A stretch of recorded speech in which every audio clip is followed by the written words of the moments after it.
Hello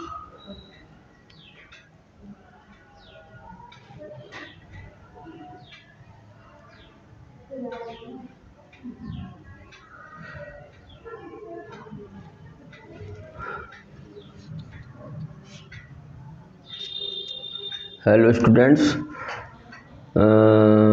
जैसा कि आपका 11 तारीख को पेपर है मैथ्स का, हाई स्कूल का। तो मैं आपको सभी चैप्टर के फार्मूलों का रिवीजन करा देता हूँ। जो भी बच्चे हैं क्या क्या फार्मूले लगते हैं, अगर आपको फार्मूले भी सही से लर्न हो गए और उनका यूज कर दिया ढंग से आए तो आपको नंबर अधिक लाने में सहूलियत होगी। ठीक है, तो जैसे वीक बच्चा है कोई, अगर फार्मूले याद कर ले, उसके फार्मूले लिखा है और कुछ हल करे तो नंबर मिल जाते हैं, स्टेप बाय स्टेप नंबर मिलते हैं। तो बात करते हैं चैप्टर 1 का।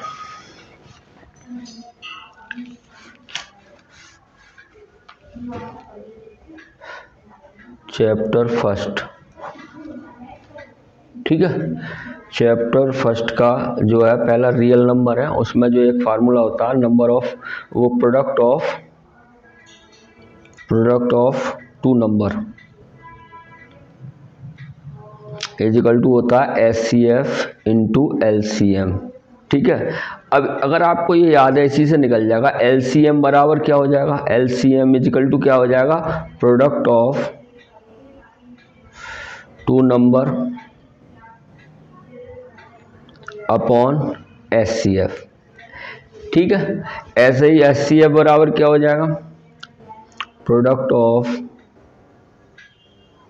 To number is equal to LCM। ठीक है, ऐसे अगर आ गया second term, product of two number का मतलब क्या है, first term into second term. तो सेकंड टर्म हमारी कितनी आएगी, SCF into LCM upon first term. ठीक, अगर आपको एक फार्मूला ये लर्न है तो इसी से आप सब निकाल लोगे। ठीक है, क्लियर। तो फर्स्ट चैप्टर में यही फार्मूले, एक अगर फर्स्ट टर्म आ जाए इसी की तरह ही हो जाएगा। First term is equal to SCF into LCM upon second term.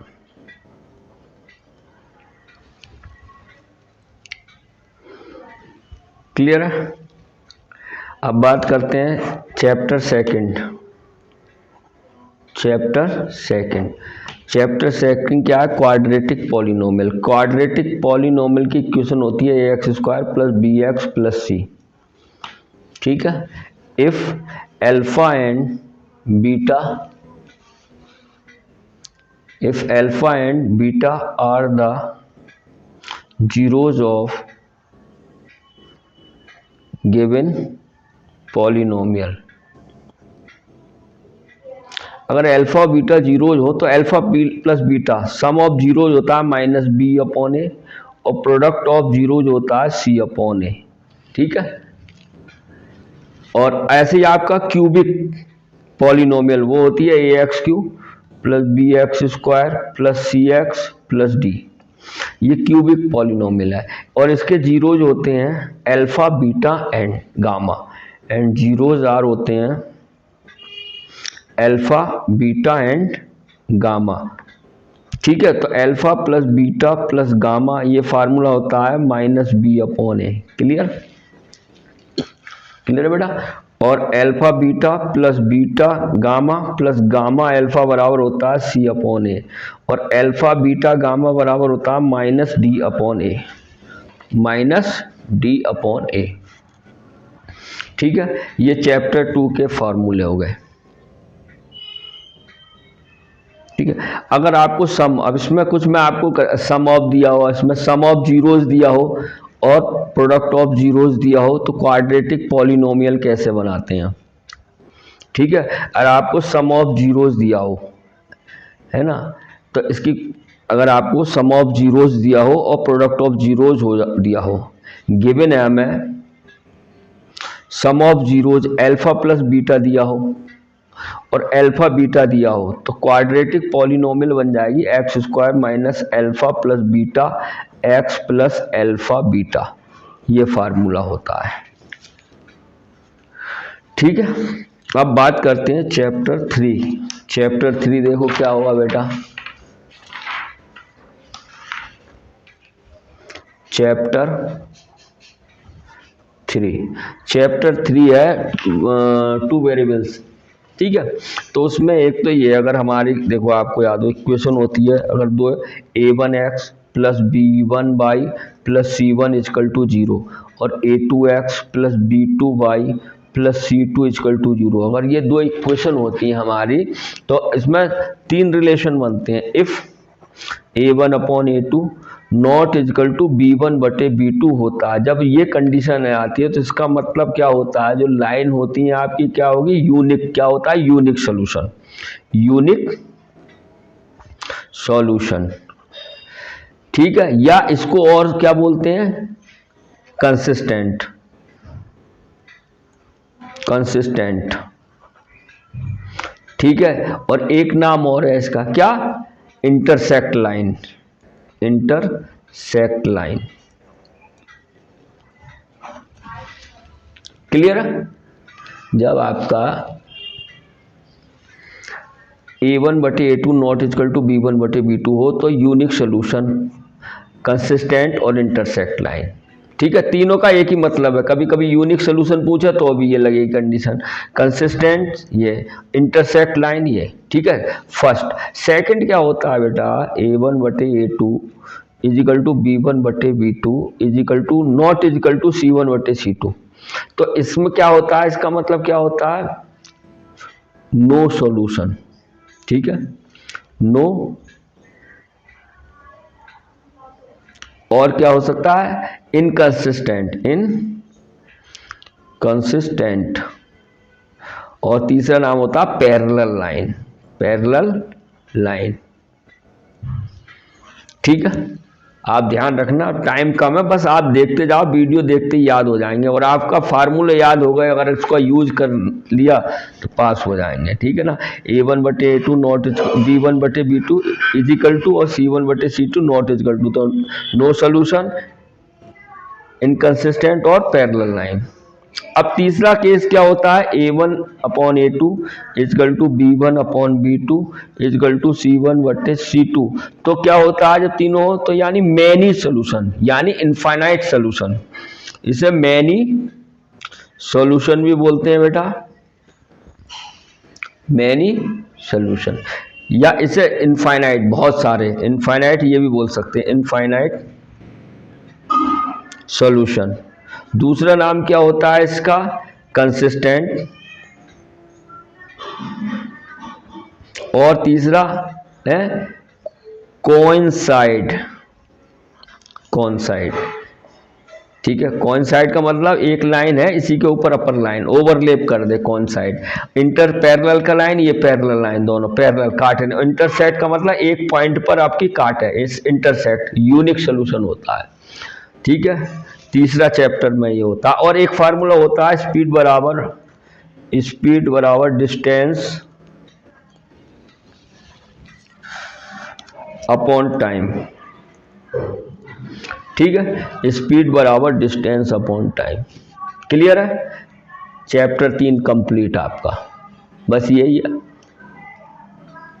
Two variables में। ठीक है, क्लियर आया? अब बात करते हैं हम चैप्टर 4 की। ठीक है, और सब्स्टिट्यूट मेथड है वो तो जानते होंगे, एलिमिनेशन सब्स्टिट्यूट मेथड, वो तो हल करेंगे। ठीक है ना, अब बात करते हैं हम 4 चैप्टर की। चैप्टर 4, चैप्टर 4 इसका नाम है quadratic equation. Quadratic equation, quadratic. बेटा क्वाड्रेटिक इक्वेशन, क्वाड्रेटिक पॉलिनोमियल का क्या होता है, ax square plus bx plus c, ये होती है क्वाड्रेटिक पॉलिनोमियल। और अगर हम यहाँ जीरो कर दें तो ये इक्वेशन हो गई, ये क्वाड्रेटिक इक्वेशन हो गई। Quadratic equation. ठीक है, क्वाड्रेटिक इक्वेशन हो गई। अब इसमें क्या आता है प्यारे बच्चों, एक तो क्वाड्रेटिक फार्मूला होता है, क्वाड्रेटिक फार्मूला।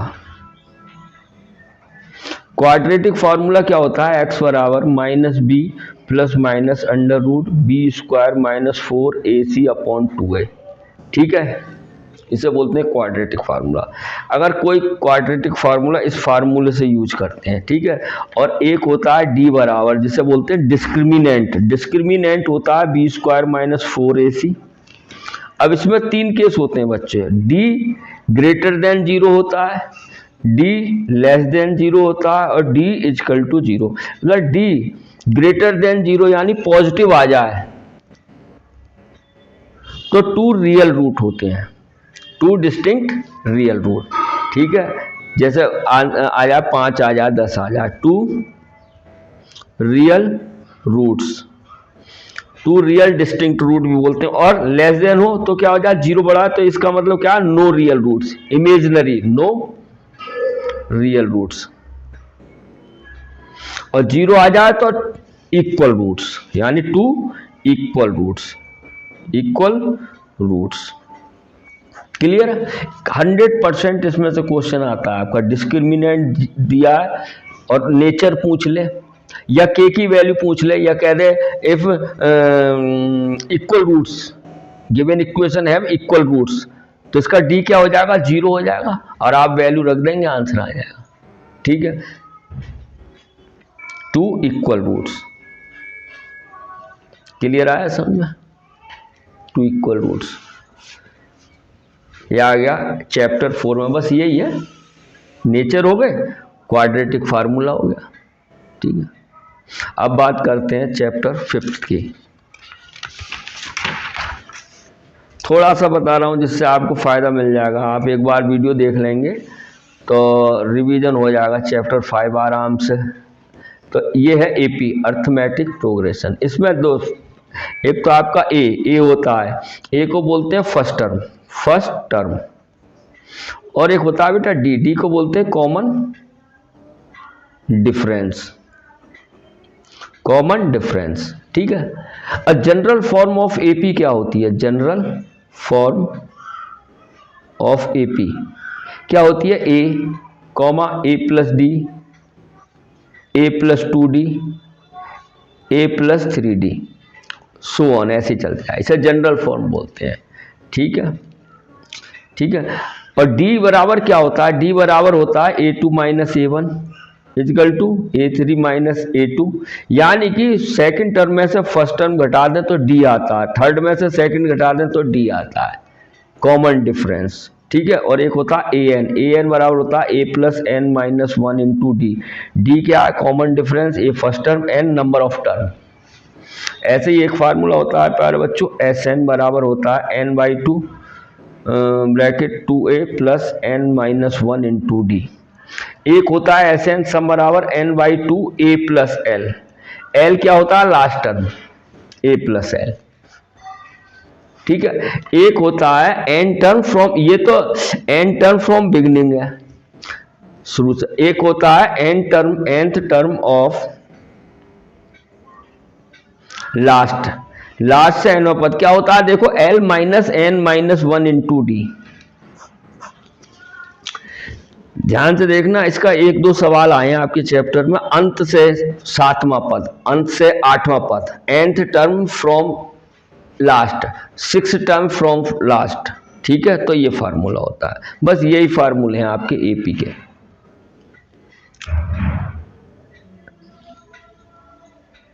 ठीक है, अब आ गया चैप्टर 6। चैप्टर 6 है आपका क्या, ट्राइंगल। ट्राइंगल में 3 है, सिमिलर है आपका, कॉन्ग्रेंट भी यूज होते हैं, कम होते हैं कॉन्ग्रेंट। देखो कॉन्ग्रेंट में साइड है इक्वल होती हैं, और सिमिलर में साइड है प्रोपोर्शनल होती हैं, है ना। ठीक है, और इसमें 3 ही फार्मूले यूज होते हैं। एक तो SAS होता है, साइड एंगल साइड, और एक होता है AAA, एंगल एंगल एंगल, और SSS। बस 3 ही फार्मूले यूज होते हैं, SAS, AAA और SSS। ठीक है, इसमें साइड है प्रोपोर्शनल ली जाती है। जैसे सपोज करो ये ट्राइंगल है आपका ए बी सी और ये आपका पी क्यू आर। तो अगर ये सिमिलर होगा ए बी सी तो कैसे कैसे हो सकता है, ऐसे ऐसे करते हैं सिमिलर। तो एक तो साइड और साइड यानी A B upon P Q, side है प्रोपोर्शनल होती हैं, equal to A B upon P Q और A C upon P R, A C upon P R. और ये एंगल हो गया angle A equal to angle P. जब ये कंडीशन बन जाती है तो क्या होता है, by S A S criterion, by S A S criterion यानी ट्राइंगल ए बी सी और similar triangle P Q R. ठीक है। और ट्रिपल ए का क्या हो जाएगा, angle A angle A angle A angle P angle B angle Q angle C angle R, तो ट्रिपल ए। और एस क्या होता है, तीनों साइड में प्रोपोर्शनल आ जाए। ठीक है, क्लियर आ जाए, यानी A B upon P Q A C upon P R equal to B C upon Q R. तो ये ट्राइंगल क्या होते हैं, सिमिलर होते हैं। ठीक है, इसमें दो थ्योरम लगते हैं बेटा, एक तो आपका लगता है बेसिक प्रोपोर्शनल थ्योरम, बीपीटी जिसे बोलते हैं। क्या होता है, बीपीटी बेसिक प्रोपोर्शनल थ्योरम। वो क्या होता है प्यारे बच्चों, मैं बता देता हूँ। कोई ट्राइंगल होता है एबीसी और ये डीई, ये पैरेलल होनी चाहिए इन ट्राइंगल एबीसी, यानी डीई पैरेलल हो गई बेटे बीसी। जब डीई पैरेलल होती है बीसी तो इसमें फिर लग जाता है by BPT basic proportional theorem. और वो क्या होता है, रेशो इक्वल होते हैं, यानी AD upon DB equal to AE upon EC. ये ध्यान रखना, इसे बोलते हैं बेसिक प्रोपोर्शनल थ्योरम बीपीटी। इसमें ये दी होगी लाइन पैरेलल, और एक होता है converse of BPT, converse of BPT. Converse of BPT क्या होगा, इसमें रेशो दिए होंगे, रेशो अगर इक्वल दिए हो, हमें एडी अपॉन डीबी दिया हो equal to AE upon EC के, देन डीई पैरेलल क्या होगा बीसी। इसे बोलते हैं कन्वर्स ऑफ बीपीटी। अपोजिट होता है ना, इसमें क्या होता है पैरेलल दिया होता है तो रेशो इक्वल होंगे, इसमें क्या होंगे रेशो दिए होंगे तो पैरेलल प्रूव करना होगा। तो 6 में यही चीजें हैं आपको, दो 6.1 6.2 थ्योरम यही ज्यादातर लगती हैं। ठीक है, और बाकी मैंने ये क्राइटेरियन बता दिए, S A S triple S S S मैंने आपको बता दिया। अब बात करते हैं चैप्टर 7 की।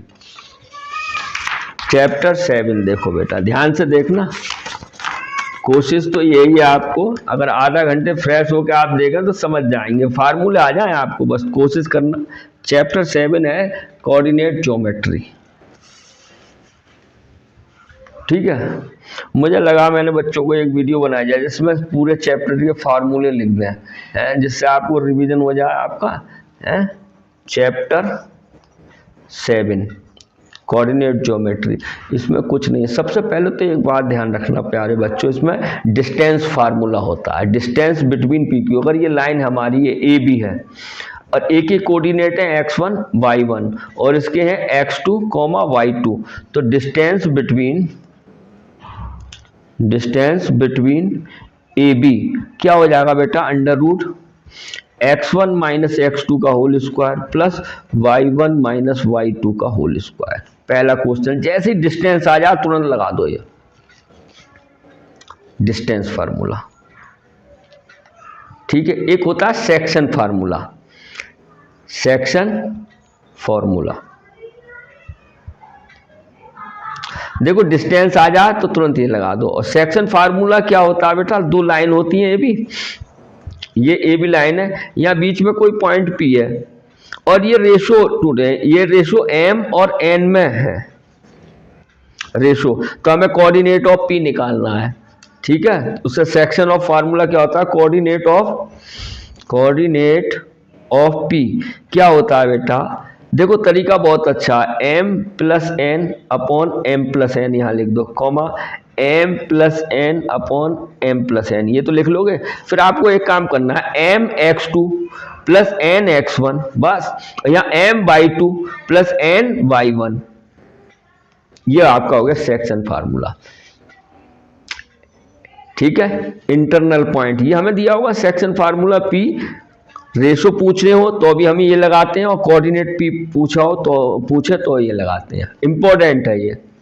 और एक होता है mid point, coordinate of mid point. Mid point क्या होता है बेटा? मिड पॉइंट ये कोई लाइन है ए बी, तो इसके बीच में ये बिल्कुल मिड में है, यानी मिड बीच में, तो mid point, coordinate of mid point. Mid point, coordinate of mid point होता है बेटा x1 plus x2 upon 2, y1 plus y2 upon 2। Clear है? ये मिड पॉइंट। बस ये तीन ही फार्मूले हैं आपके चैप्टर 7 में, है ना। एरिया ऑफ ट्राइंगल है वो आउट ऑफ कोर्स हो गया है ना। ठीक है, हाँ, तब भी कॉलिनियर में काम आ जाता है। मैं लिख दूं एरिया ऑफ ट्राइंगल होता है ये, अगर करना चाहो, half x1 y2 minus y3 plus x2 y3 minus y1 plus x3 y1 minus y2, ये होता है एरिया ऑफ ट्राइंगल। ठीक है, अगर कोई तीन पॉइंट दिए हो, अब कॉलिनियर पूछे तो उसका एरिया 0 होता है, तो कॉलिनियर पॉइंट कॉलिनियर के लिए लगा देते हैं ये। वैसे आउट ऑफ कोर्स है, लेकिन तब भी आप कर सकते हैं, याद आ जाए। आपका चैप्टर 7 फिनिश फार्मूलों के अकॉर्डिंग। अब चैप्टर 8 आता है ट्रिग्नोमेट्री। इसमें ये थोड़ा क्वेश्चन है, इसमें फार्मूले ज़्यादा हैं, ज़्यादा भी नहीं है, लेकिन मैं लिख देता हूँ, आप कोशिश करना याद करने की। ट्रिग्नोमेट्री में आप फार्मूले याद कर लेते हैं, वैल्यू याद कर लेते हैं, तो अच्छे नंबर आ जाते हैं। इसमें से काफ़ी आएगा, 4-5-6 मिनिमम आएगा ही, 4-5 का, ज़्यादा भी आ सकता है प्यारे बच्चों। तो इसमें 6 केस चलता है। एक साइन थीटा, कॉस थीटा। देखो मैं बताता हूँ, sine theta, cos theta, tan theta, cot theta, cosec theta, sec theta. ठीक है बेटा, ये एंगल होते हैं। थीटा से आपको डरना नहीं है, थीटा की जगह ए भी आ सकता है, sine A, sine X, sine Y, sine Z, ये तो एंगल है, साइन थीटा। ठीक है, तो एक तो फार्मूला होता है इसका ये राइट ट्राइंगल में प्रयोग होता है। आपको जानते हो कि ए बी सी हो, ये 90 डिग्री का हो गया, ऐसा बोलते हैं बेस, ये परपेंडिकुलर, ये हाइपोटेनस, आपने पढ़ा हुआ 9th में। तो एक तो इससे रिलेटेड होते हैं फार्मूला। साइन थीटा बराबर होता है पी अपॉन एच। ठीक है, कॉस थीटा बराबर होता है B upon H, tan theta बराबर होता है पी अपॉन बी। अगर आपको ये तीन याद है, तीन इसके अपोजिट है, टेन का उल्टा कॉट होता है B upon P, cosec sine का होता है H upon P, sec cos का होता है एच अपॉन बी। ठीक है, ये कॉमन में है, इसमें से जरूर 1-2 नंबर का आता है, बड़े ध्यान से करना। P upon H, B upon H, P upon B upon P, H upon P, H upon B. ठीक है, साइन थीटा। और साइन थीटा का ये फार्मूले तो इसमें यूज होते हैं, पीजीटी, पाइथागोरस थ्योरम लगाते हैं, इन्हें यूज करते हैं। ठीक है, और एक होता है साइन थीटा बराबर, ये भी होता है 1 अपॉन कॉसेक थीटा। बेटा ध्यान से देखना, कॉस थीटा बराबर होता है बेटा 1 upon sec theta, tan theta बराबर होता है बेटा 1 अपॉन कॉट थीटा। और एक फार्मूला और होता है, ये sine theta upon cos theta. ठीक, sine theta upon cos theta. ऐसे ही कॉट थीटा होता है बेटा हमारा 1 upon tan theta is equal to cos theta upon sine theta. ठीक, ऐसे ही कॉसेक थीटा बराबर होता है बेटा 1 अपॉन साइन थीटा, और सेक थीटा बराबर होता है 1 अपॉन कॉस थीटा। ये फार्मूले हो गए। ठीक है, ठीक है, और एक जो आएंगे मेन 8.3 में, sine square theta plus cos square theta is equal to 1। इससे दो बन जाते हैं, sine square theta is equal to 1 minus cos square theta, और cos square theta is equal to 1 minus sine square theta. ठीक है बेटा, ऐसे ही एक होता है sec square theta minus tan square theta is equal to 1, तो sec square theta is equal to होता है 1 प्लस टेन स्क्वायर थीटा, और टेन स्क्वायर थीटा हो जाता है बेटा sec square theta minus 1। Clear है, और इससे ही तीन और बन जाते हैं, बस वो याद कर लो, cosec square theta minus cot square theta is equal to 1, और कोसेक स्क्वायर थीटा बराबर 1 प्लस कॉट स्क्वायर थीटा, और कॉट स्क्वायर थीटा बराबर cosec square theta -1, cosec square theta -1, trigonometry के फार्मूले हैं। ठीक है, यही होते हैं और वैल्यू निकालनी है ट्रिग्नोमेट्री के। और कुछ फार्मूले देखो ये होते हैं, अब देखो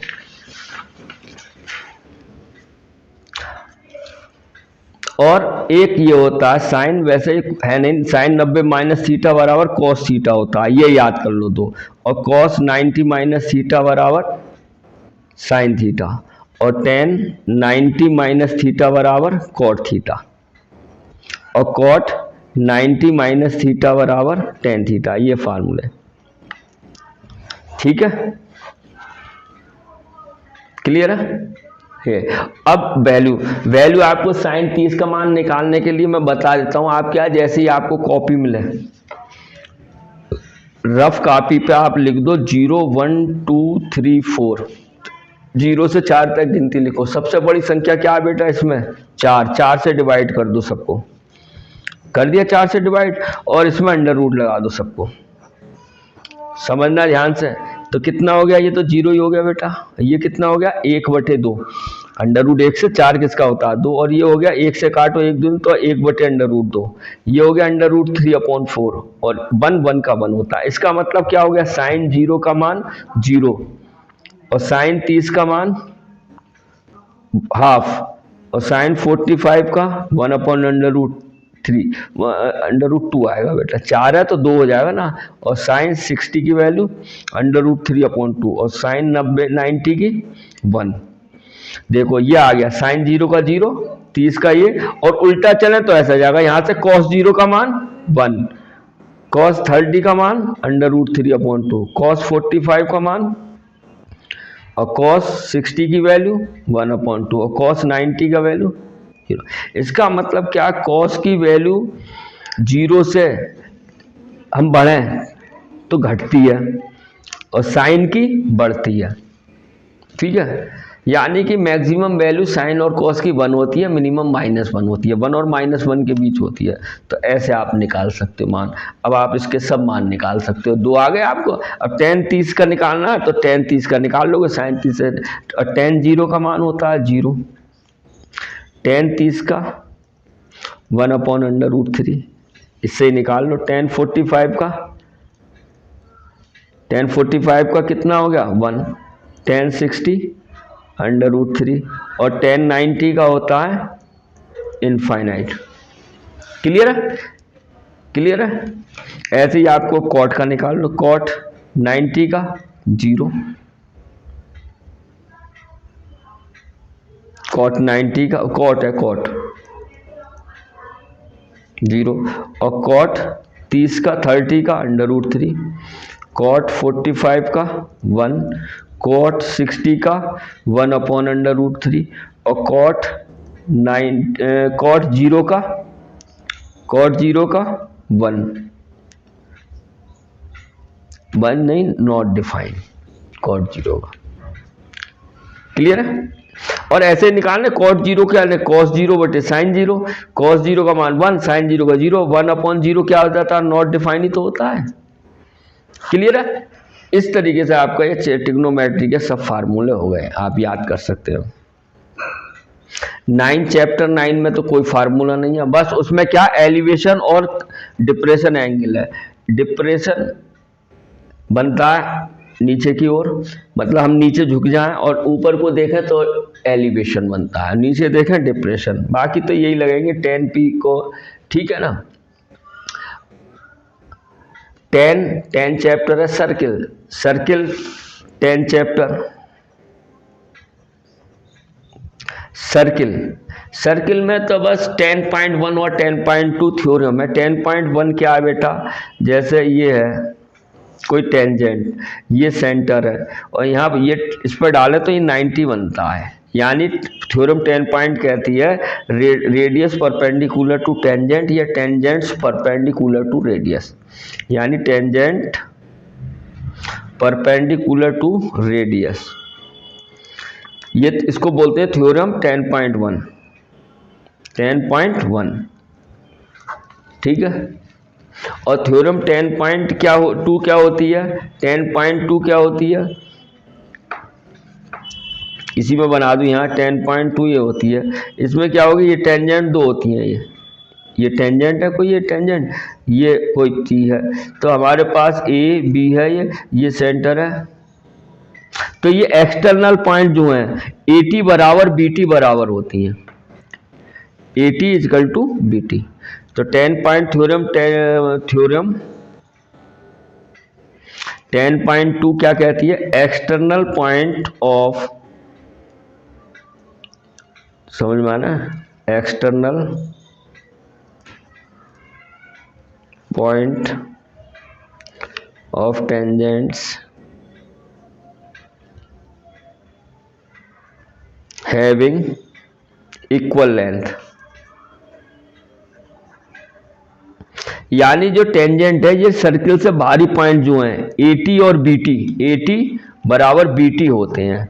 तो ये थ्योरम होती है 10.2। ठीक है, अब देखो,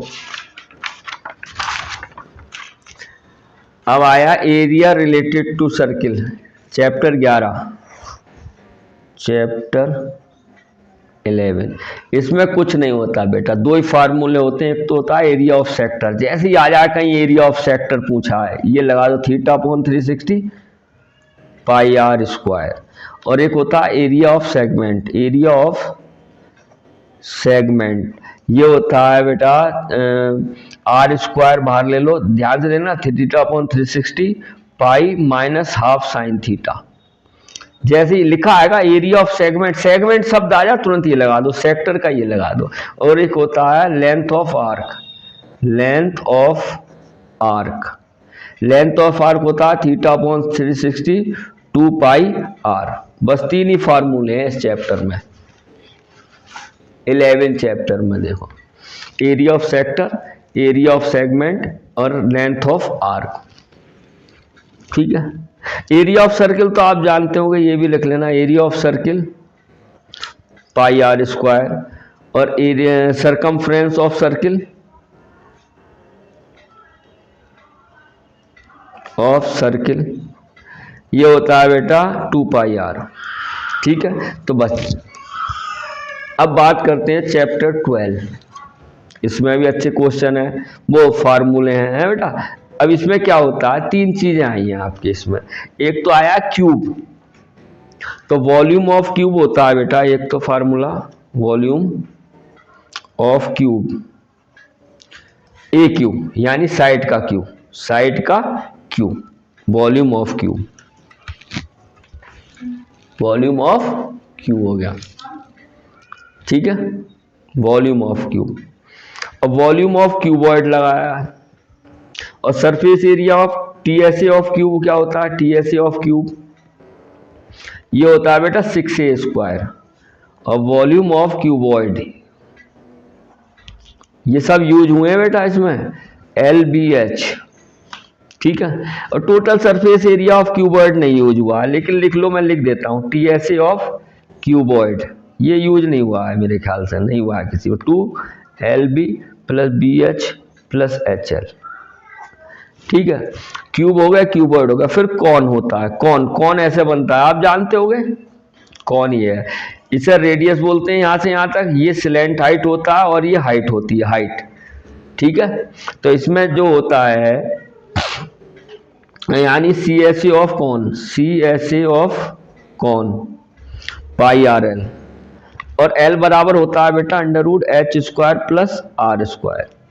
ठीक है, और TSA ऑफ कॉन ये यूज नहीं हुआ है तब। और एक हुआ वॉल्यूम ऑफ कॉन, V है बेटा, V वॉल्यूम ऑफ कॉन ये होता है बेटा 1/3 पाई R²H। ठीक है, कॉन। फिर आता है आपका सिलेंडर, सिलेंडर ऐसे बनता है कुछ।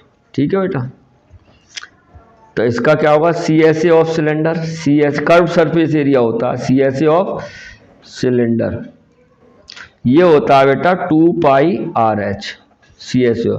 और वॉल्यूम ऑफ सिलेंडर ये होता है बेटा पाई R²H, वॉल्यूम ऑफ सिलेंडर। ठीक है। अब आता है एक आपका स्पेयर, स्पेयर यानी कि CSA ऑफ स्पेयर।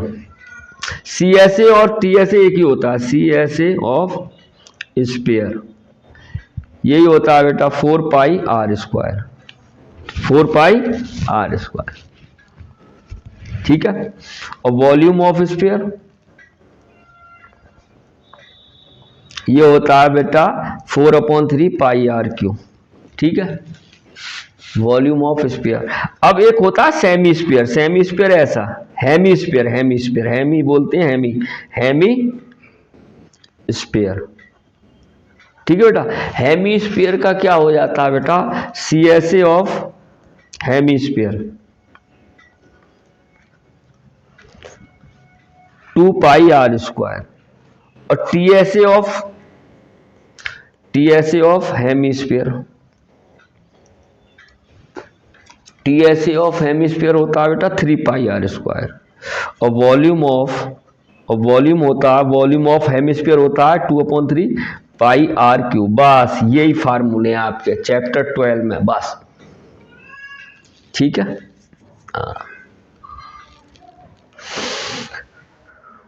12 हो गया। अब बचा 13 स्टेटिस्टिक्स। उसमें भी देखो मैं लिखवा देता हूँ आपको फार्मूला। अब चैप्टर 13 की बात करते हैं, चैप्टर 13।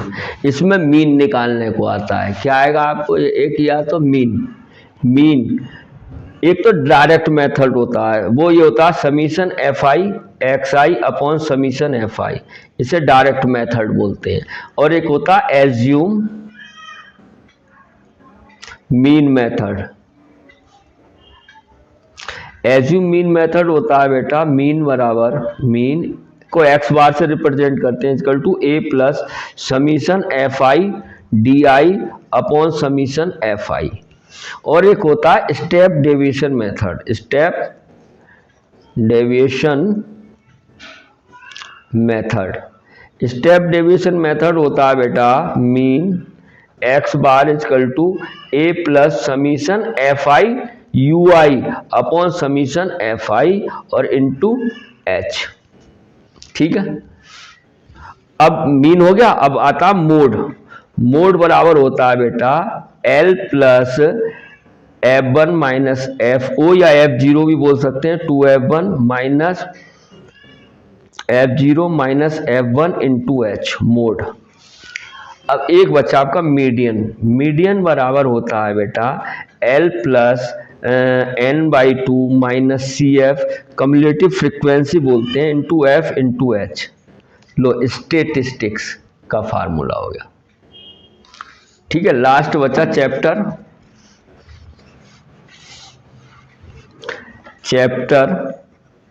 14 प्रोबेबिलिटी। तो ये तो से प्रोबेबिलिटी बराबर होती है, प्रोबेबिलिटी ऑफ इवेंट बराबर होता है number of favourable outcomes, number of favourable outcomes upon total possible outcomes, possible outcomes, total possible outcome. ठीक है, ये मेन फार्मूला हर उसमें लगेगा यार। ठीक है, और ये तो जानते होंगे जब एक डाई सिक्का टॉस करते हैं तो 2 सैंपल स्पेस होते हैं, 2 को करें तो 4 और 3 को करें तो 8। ऐसे डाई, वो डाई हो गई, डाई 1 को करें 6, 2 को अगर थ्रो करें तो 36। ठीक है, क्लियर है। और कार्ड के बारे में बता दूं, कार्ड होते हैं 52 कार्ड होते हैं बेटा, 52 कार्ड होते हैं हमारे, जिसमें एक होता है डायमंड, एक होता है बेटा हार्ट, और एक होता है स्पेड, और एक होता है बेटा क्लब। ठीक है, क्लब। और ये डायमंड रेड होता है, रेड कलर, हार्ट भी रेड कलर होता है, स्पेड ब्लैक होता है, और ये भी ब्लैक होता है, क्लब। ठीक है, और ये 13 ये भी होते हैं, 13 होते हैं सभी पत्ते, 13। ठीक है बेटा, रेड हो गए 26, ब्लैक हो गए 26 और टोटल 52।